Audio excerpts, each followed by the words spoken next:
we got a chance to have a significantly different defense this year, which I'm sure Jonathan Gannon would like to get his hands on ASAP and actually start to evaluate the best way to use these players.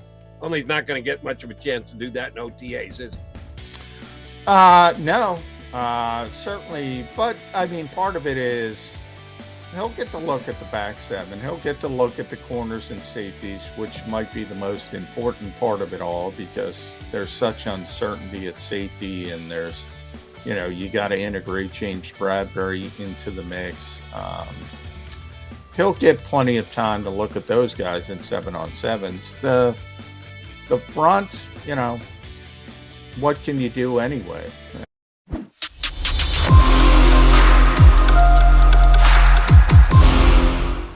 You got Mac and Mac with you here on Birds 365 on the JAKIB Media YouTube channel, which you can access through JAKIBMediaSports.com.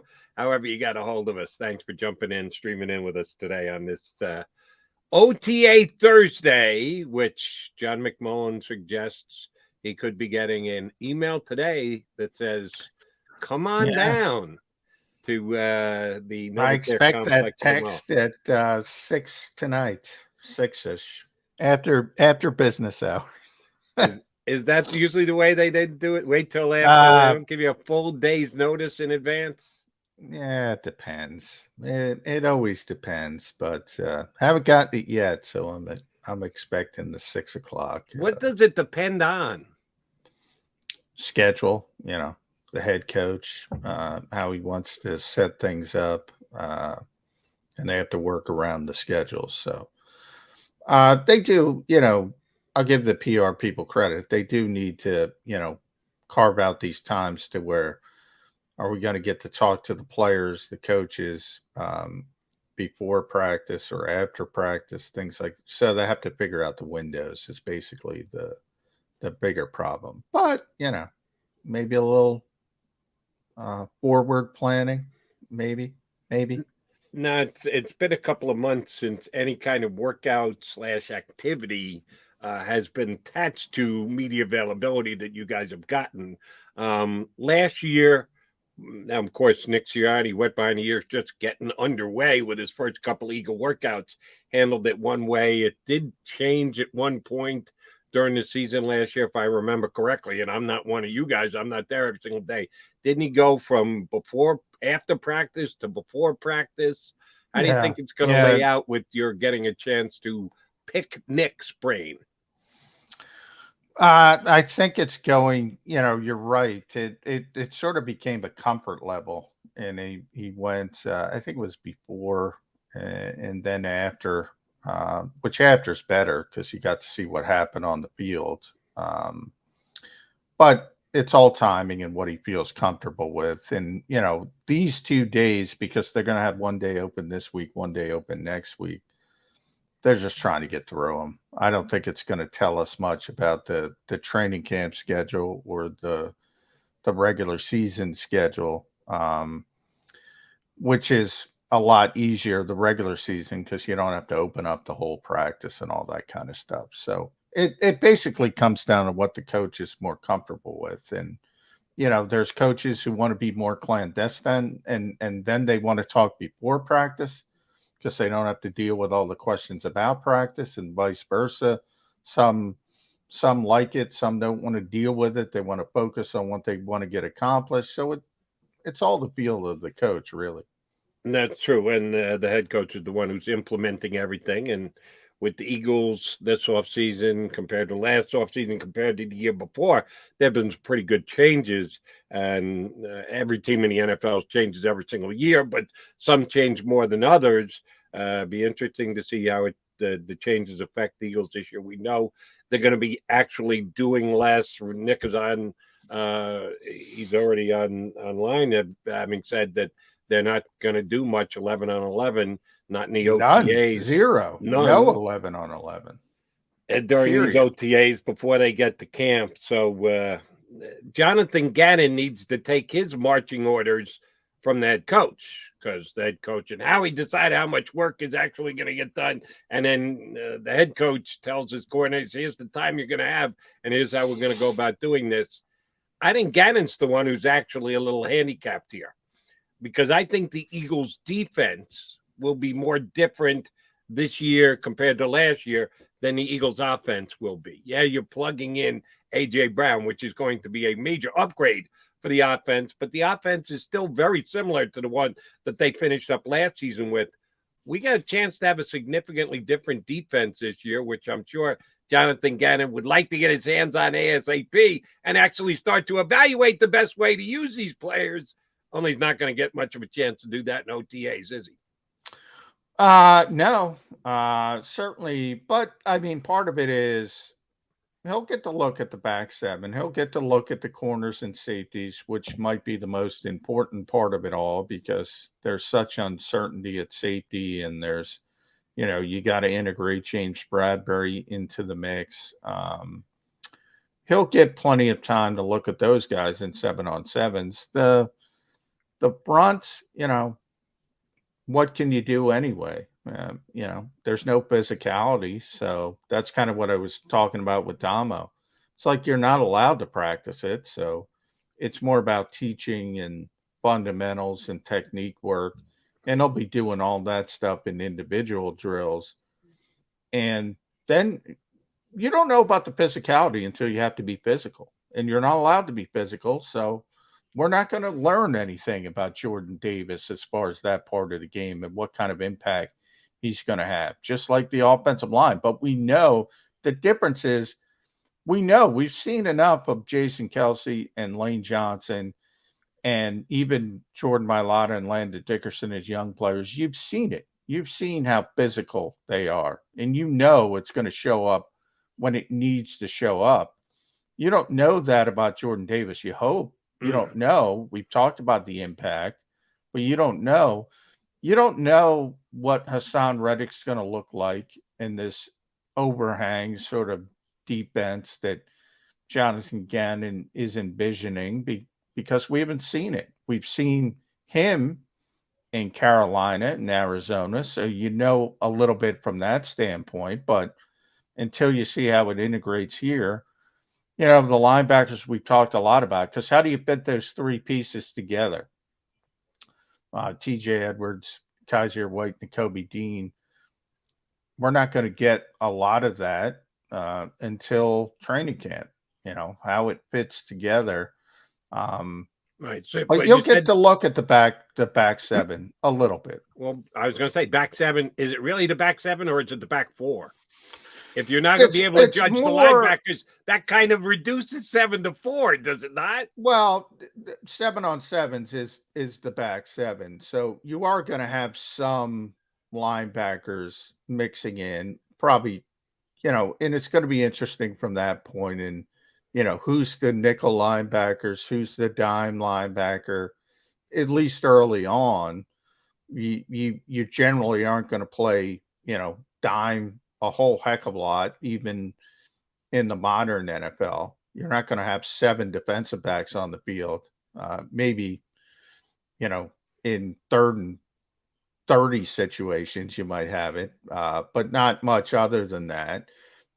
So you'll get to see a little bit of the linebackers, but only in pass coverage. So much of the linebacker position, even today, is about, all right, yeah, you got to cover people, but you also have to be able to at least be serviceable in run support. Sure.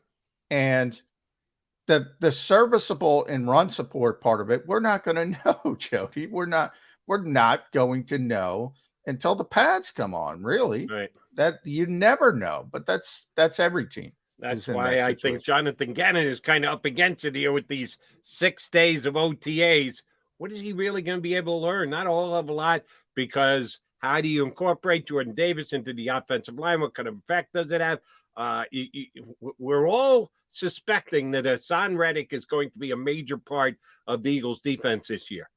But is it going to be as a defensive end? Is it going to be as a Sam linebacker outside a defensive end?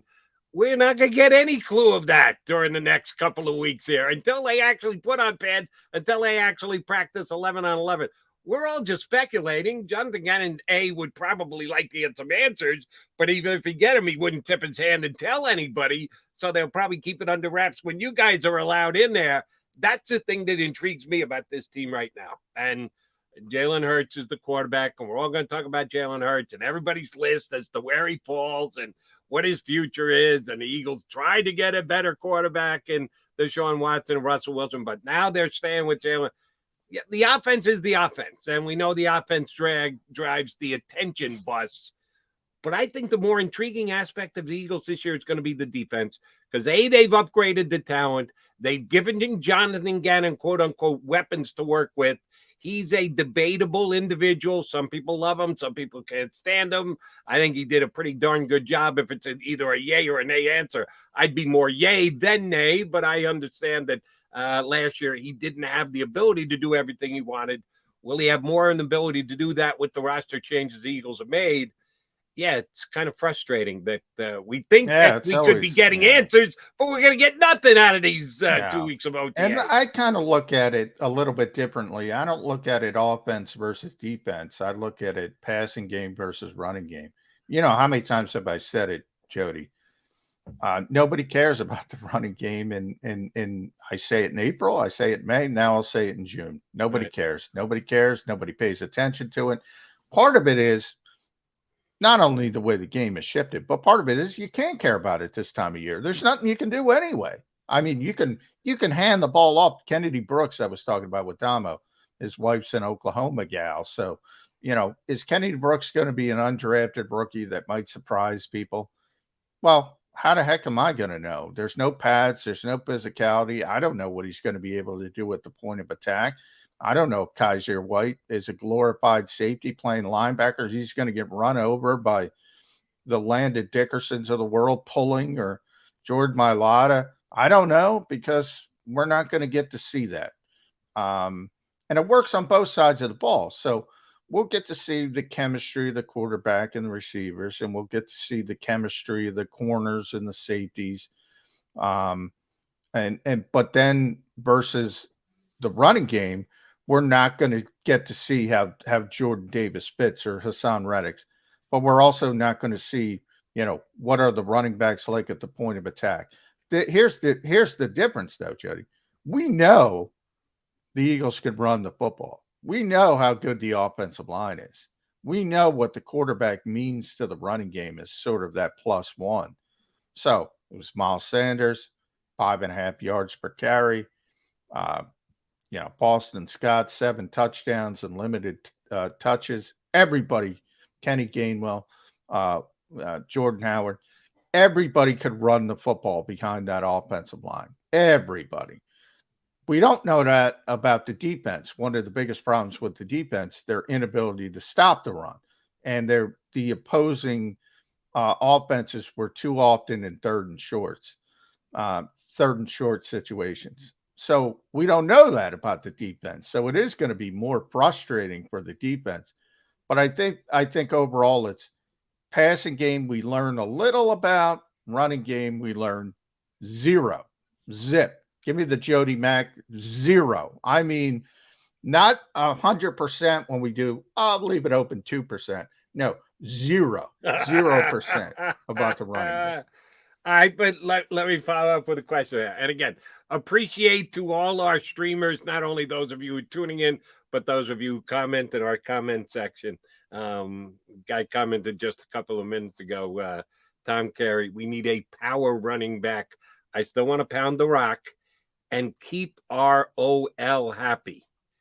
How much of that is actually a factor, John?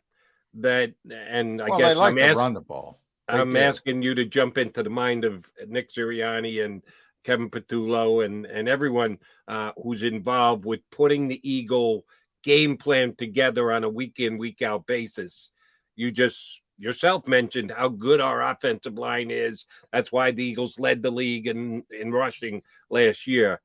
How much of the decision-making factor on play calling is, and oh, by the way, the offensive line loves it. They love to go forward. Every offensive line that I've ever read about, talked about, covered, Everybody would prefer to run block than pass block if you're on the offensive line because you're initiating contact. You're going forward. You're the guy who's taking the first step advantage rather than going backwards and having your opponent try and beat you or dictate to you. How much is that actually a factor in your mind? You're the only first year with Sirianni, so you've had a year to analyze his game plan and get to know him and try and match wits with him. How much do you think actually comes into play?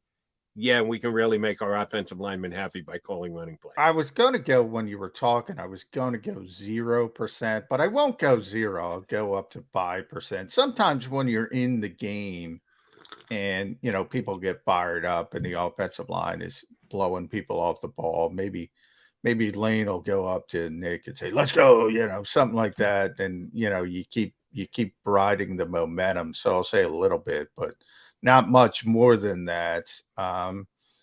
It's a passing league. It is what it is. And that you saw the Eagles in the first 7, really 6 games. They wanted to throw the ball. They really did. They just couldn't. And Nick, not consistently at least. And Nick, to his credit, adjusted, and that's what good head coaches do. And he said, "You know what? I got a really young quarterback who's still learning. I got maybe the best offensive line in football. Let's ride the offensive line." And they shifted and they made the playoffs because of it, and he deserves credit for it. But they know long term, and this starts with Jeffrey Lurie. We started the show talking about Jeffrey and Julian Lurie. It comes from Jeffrey Lurie on down. This is a passing league. We want a high octane passing offense. They want a ahead of the curve when it comes to imagination passing offense. They just paid a wide receiver $100 million. As you just mentioned, as Damo just mentioned, they just gave Dallas Goedert a big time extension for a tight end.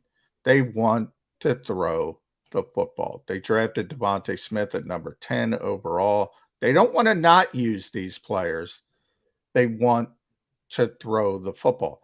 But if they get into week 4 and they start struggling, and Nick says, "We can't win games like this because the quarterback can't do it consistently," he'll go back to what he did last year. Here's where I like your number of 5%. You're right. It's not 0, but it's damn close to 0. I'll give you where it is 0. First possession, second possession, third possession. The only time that I think that actually creeps into the mind of the play caller is up by 2 scores, minimum of double digits, and you're in the second half of a game. If you're in the second half of a game and you got a 2nd and 5, you say, can keep the clock running and I can make my offensive lineman happy, choosing between a running play and a passing play. Yeah, let me throw a bone to the O-line. Let them go nuts. Let them drive block. Let me call a running play. That's when it comes into play. Only time. First period, second period. No, you got to be up by double digits and then looking to keep the clock rolling when you would let it factor into your thinking that, yeah, let me give the offensive line what they want. They'd rather run block than they'd rather pass. It's a momentum thing. And you just nailed it down to a specific situation. Game day on the field, success. Yeah, you might say, all right, let me throw him a bone. It's purely a momentum thing. But nobody's trying, we got to make Lane Johnson, Jason Kelsey happy during the week, game planning. No, doesn't work like that. Not coming into play. All right. Mac guy's going to take a timeout. Clark Judge from Talk of Fame scheduled to join us for the final half an hour of today's show. Mac talking to Clark Judge of Talk of Fame next on Birds 365.